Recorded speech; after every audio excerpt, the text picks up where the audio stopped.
Это блюдо, запеченное в духовке до образования аппетитной корочки. Готовится очень просто. Я бы его назвал еще блюдом для ленивых. Здравствуйте, мои дорогие друзья. Сначала предлагаю подписаться на канал и включить все уведомления, чтобы не пропустить новые рецепты на этом канале. А теперь об ингредиентах. Все перечисленное рассчитано на 2 полноценные порции.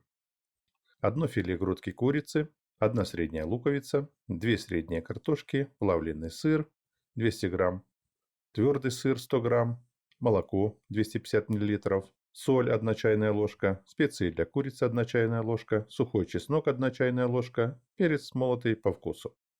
Итак, картошка и лук уже почищены, а плавленый сыр натерт на крупной терке.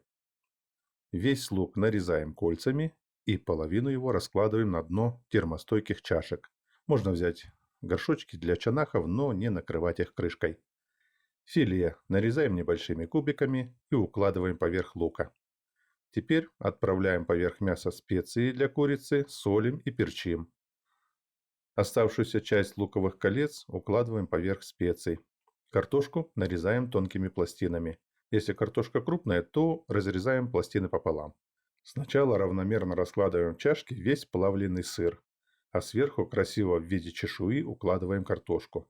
Слегка подсаливаем картошку и посыпаем ее молотым сухим чесноком. Наливаем молоко.